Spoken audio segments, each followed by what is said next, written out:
네, 내일 오후 2시 15분. 내일 오후 2시 15분에 뭐가 있느냐 기사같이 볼까요? 윤 직접 영장실질심사에 나온다. 이르면 내일 밤 재구속 여부가 결정이 된다라는 겁니다. 네, 윤석열 전 대통령 지금 다시 한번 구속영장이 청구가 됐습니다. 그리고 여기에 대해서 영장실질심사 내일 오후 2시 15분에 열린다라는 건데 여기에 본인이 직접 나오겠다라는 입장이라는 거예요. 짧게 혐의 한번 살짝 짚어보고 볼까요? 지금 현재 이 내란 특검에서 제시한 이 구속영장에 적시된 5개의 혐의입니다. 먼저 경호처를 동원해서 체포영장 집행을 방해한 혐의, 그리고 비화폰 기록 삭제를 지시한 혐의, 그리고 사후에 계엄 선포문을 작성하고 이후에 또 폐기하라고 한 혐의, 외신에 허위로 이게 알리라고 한 이 대통령실 내 입장을 좀 알려라라고 한 그런 혐의, 그리고 국무위원들의 심의를 방해한, 심의권을 침해한 그런 혐의가 있다라고 얘기를 하는데 여기에 대해서 윤석열 전 대통령 쪽에서는 이렇게 얘기를 하고 있다라는 거죠. 뭐 경호처 동원해서 체포영장 이거 집행 방해하는 거 그냥 지시한 적이 없다. 왜냐면 나 영장 집행 자체를 예상하지 못했거든. 이라고 얘기를 해요. 그리고 또 하나 이 비화폰 기록 삭제하라고 얘기하는 부분에 대해선 보안사고 발생에 따른 규정상의 조치, 규정에 맞게 원리 원칙대로 하세요라고 얘기를 했지 내가 뭐 언제 뭐라고 얘기했느냐라고 얘기를 하고 있고요. 사후 계엄문 작성에 대해선 이거는 행정문건인 건데 작성 폐기에 내가 관여한 자체가 없다라는 거. 그리고 외신에 이게 외신 비서관, 해외 비서관한테 얘기한 거에 대해선 국정 관련에 대해서 공부를 얘기를 한 게 이게 무슨 얘기냐. 사후적 법적 판단으로 이렇게 소급하는 것 자체가 말이 안 된다라고 얘기를 하고 국무위원들의 권한을 침해했다는 거. 국무위원을 따로 부른 게 아니라 그 시간 빨리 된 사람 다 오라고 했는데 바쁘게 빨리빨리 부르다 보니까 그런 거다라고 지금 얘기를 하고 있습니다. 근데 일단 이런 내용에 대해서 아마도 내일 오후 2시 15분에 직접 재판정에서 얘기를 나누겠죠. 근데 이게 서영주 대변인님, 먼저번에도 구속영장 실질심사에 본인 직접 나왔었어요. 그래서 막 얘기를 했는데 하지만 구속영장이 발부가 되긴 됐었거든요.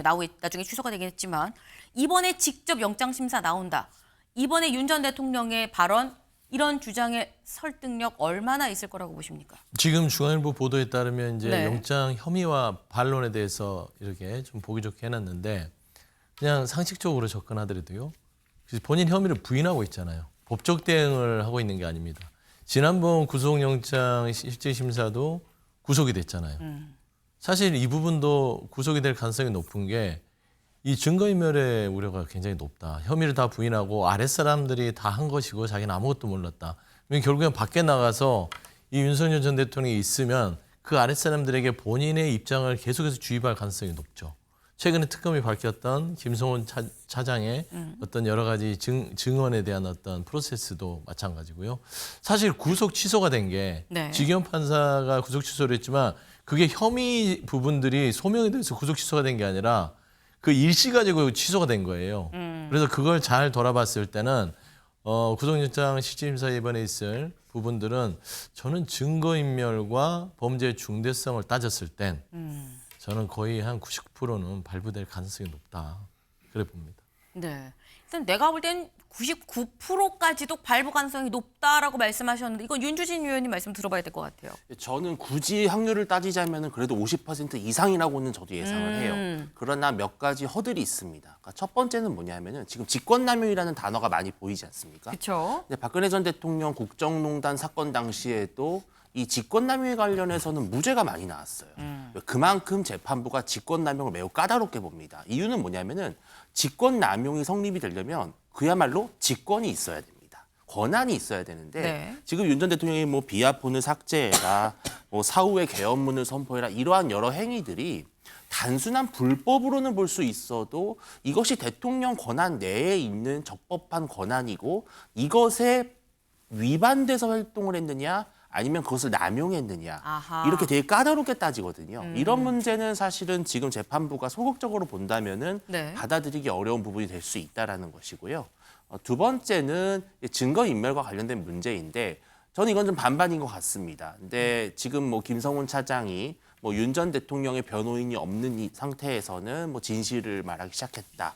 이러한 것들을 재판부가 받아들일지 여부가 되게 중요할 것 같아요. 네. 그러니까 단순히 김성훈 차장의 진술이 바뀐 것이 어떤 외부의 협박이라든지 겁박 때문이었는가, 아니면은 본인이 그냥 생각을 자발적으로 바꿨느냐, 이런 문제들을 따진다면은 구속이 100% 되기는 어렵다. 다만 윤 전 대통령의 최근의 어떤 행보라든지 이러한 문제들이 국민 정서에 조금 위반되는 부분들이 있기 때문에 이거를 재판부가 본다면은 좀 구속 가능성이 높아질 수 있다. 저는 그 정도로 보고 있습니다. 네.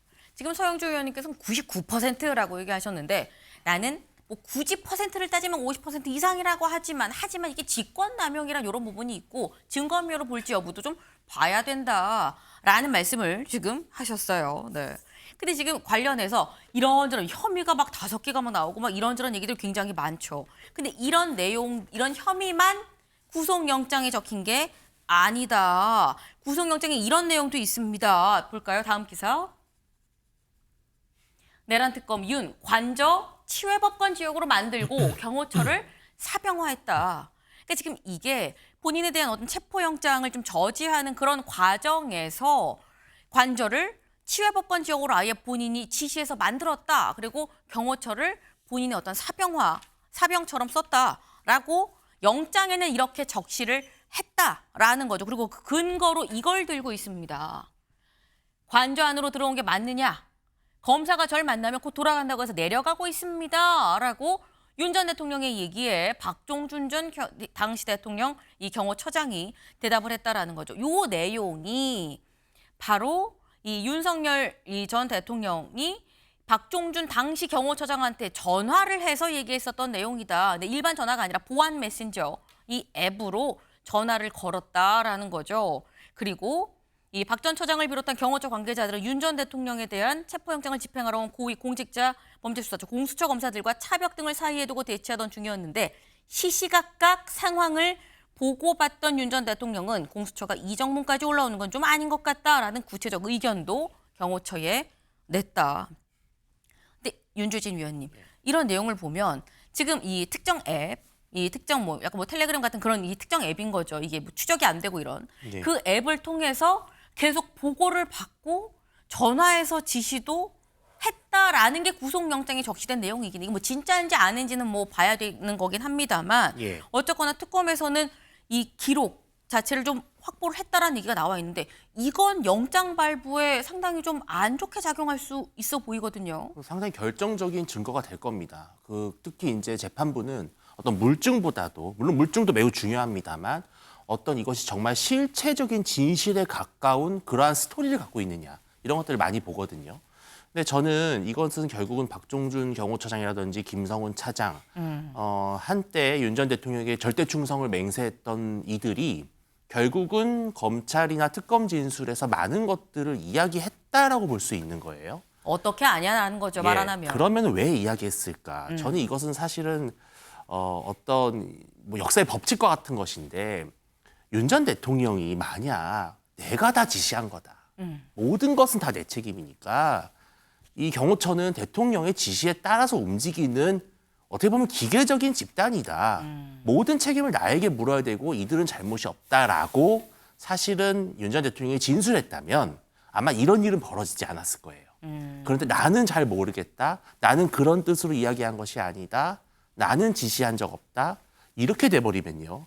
아무리 한때 절대 충성을 맹세했던 부하들도 결국은 진실을 말하게 됩니다. 이게 검찰 진술의 하나의 법칙이에요. 그러니까 윤 전 대통령이 지금 자꾸 본인의 혐의를 피하고 부정하다 보니까 결국은 진실이 다 나오는 겁니다. 역사적으로 덮어야 할 문제를 진실 게임으로 가져간다? 윤 전 대통령이 막지 말라고 하면 왜 총을 들고 막았겠습니까? 상식적으로. 그래서 이런 부분들을 본다면 지금 윤 전 대통령이 사실은 본인의 더 불리한 일들을 하고 있다라고 밖에 볼 수 없는 것이죠. 지금 말씀은 지금 돌아가는 상황 자체가 뭔가 말하지 않으면 알 수 없는 내용들이 지금 나온다는 건 주변에 자꾸 입을 연다는 얘기인 거고 이런 얘기들은 윤석열 전 대통령한테 불리한 정황으로 쓰일 수밖에 없다라고 말씀을 하셨는데 저희가 요 밑줄을 봤는데 사실 이런 얘기들도 했다고 합니다. 이거 다 구속영장에 지금 적힌 내용들이에요. 그러니까 이게 지금 지난해 12월 8일부터 쭉 해서 윤 전 대통령이 체포가 되던 그 시기까지 인 건데 공간 압수수색을 시도하던 그 시점에선 이런 얘기를 했다고 합니다. 경찰관이 한 명이 그 공간 안쪽으로 들어왔나 봐요. 그랬더니 김성훈 전 경호처 차장한테 들여보내지 말라니까 말이야. 응? 너 처장한테 내 얘기 전달 안 했어? 라고 얘기를 했다라고 하고요. 박종준 전 당시 경호처장이랑 밥을 먹으면서 한 얘기가 서부지법의 영장 발부, 공수처 체포영장 이거 자체가 불법이다. 관저는 군사기밀지역이고 경호구역이니까 영장 공무원 안으로 들여보내면 안 된다라고도 얘기를 했고요. 그리고 공수처에서 체포영장을 집행을 시도했을 때 이때 첫 번째 제일 앞부분에 있었던 그 공간촌의 앞문이 뚫리니까 철문이 왜 그렇게 쉽게 개방이 되는 거냐. 검사들이 이 정문까지 올라오는 건 좀 아닌 것 같은데 라고 얘기를 했다라는 겁니다. 그리고 체포영장, 수색영장이 발부가 됐을 때 그때 경호처는 정치진영 상관없이 국군 통수권자의 안전만 생각하십시오 라고 얘기를 했고 이광우 전 경호본부장이랑 이 밥을 먹으면서 경찰은 니들이 총기를 갖고 있는 걸 보여주기만 해도 두려워할 거다. 총을 좀 보여줘라 라고 얘기를 했다라는 거예요. 근데 이런 게 물론 이 말이 다 맞는지 아닌지도 알 수 없습니다. 이거는 지금 특검의 얘기인 거죠. 특검의 주장이라고도 볼 수가 있는 거예요. 윤 전 대통령 측은 또 이게 아니라고 얘기를 하고 있는 상황인데 만약에 또 이게 또 이런 내용들이 좀 자세한 면이 분명히 있기 때문에 소영주 대변인님. 네. 이게 만약에 사실이라고 한다면 그럼 또 굉장히 자세하게 일일이 지시를 한 근거가 될 수도 있는 거거든요. 예, 우리가 뭐 역사까지 들여다보지 않더라도요. 상식선에서 이제 우리가 돌이켜 보죠. 47일을 관저에서 버텼습니다. 대한민국의 사법권과 버텼습니다. 사실상 본인 스스로 내란 행위에 준하는 무장군인을 국회에 보내고 반국가세를 척결하겠다고 해서 그 난리를 만들어 놓고 12월 8일부터 1월 15일까지 47일을 온 나라를 완전히 혼란 상태로 빠뜨렸죠. 사실 경호처를 사병한다는 건 그 누구도 알 수 있었고 지금 그 검찰의 특검에 지금 영장에 있는 저 내용들 보세요. 그때 하나하나 다 저 반발하는 거 보니까 윤석열 전 대통령이 했을 것 같고요. 그다음에 공수처 체포영장 불법이다. 이거는 변호인 측에서 얘기를 했던 거고요. 변호인 측이 했던 거를 그대로 얘기한 거예요. 윤석열 전 대통령이. 그다음에 개방 문제라든지 안전만 생각한다. 총기 보여줘라. 네. 총기 보여줄 때 그때 무장 경호원들이 막 돌아다니면서 더 드러나게 했었잖아요. 이 현상으로 다 존재했습니다. 근데 이거는 뭐 굳이 사실이냐 아니냐 따질 필요가 없잖아요. 우리가 다 눈으로 보고 들었고 확인했던 부분들이 특검을 통해서 당시에 경호처의 고위 간부들을 통해서 진술로 확인되면 이게 사실이지 그러면 누구 말이 사실일까요? 그러면 가장 내라는 우두머리가 나는 시킨 적 없어. 그들이 거짓말하고 있어 했을 때 법원이 어떻게 판단할까요? 우리가 최소한의 법의 상식이 있다면 그거는 너무나 당연한 얘기다. 라는 차원에서는 윤석열 전 대통령은 정말 이제는 일말에 어떤 자비를 바랄 수 있는 수준까지는 아니다. 그래서 어떻게 경호처가 저렇게 사병화까지 되면서 자기를 지켰음에도 불구하고 이제는 그 모든 책임을 경호처에 넘기는 거 저는 이 부분에 있어서는 도저히 그 구제가 불가능한 상황까지 왔다. 저는 그렇게 좀 판단합니다. 네. 굉장히 좀 세게 비판을 하셨어요. 그리고 내일 영장이 발부될 가능성도 그래서 좀 높다. 이게 다 증거가 있는 거 아니겠느냐라고 지금 말씀을 하셨는데 근데 사실 이게 저희도 영장에 적혀 있으니까 아는 건데 또 한편으로는 아니 영장에 적혀 있다고 쳐도 그 영장 내용을 언론은 어떻게 하는 거야 라고 생각을 할 수가 있죠. 언론이 영장을 받게 된 거 여기에 대해서 내란 특검에서 또 조사를 해봤다고 합니다. 박정 특검보 얘기가 어제 이런 얘기를 했어요. 특검의 구속영장 접수 이후에 법원에서 변호인의 등사가 있었고 복사를 했다라는 거죠. 그리고 이후에 변호인 측에 의해서 주민등록번호, 관련자 진술이 담긴 영장 전부가 유출된 사실을 확인을 했습니다. 라고 하면서 주민번호 유출은 심각한 범죄입니다. 그래서 수사 과정에서 관련자의 진술에 언론 노출이고 진술자 심리에 영향을 미쳐서 수사에 방해가 될 수도 있는데 때문에 특검은 관련 법령에 따라 엄정히 처리할 예정입니다.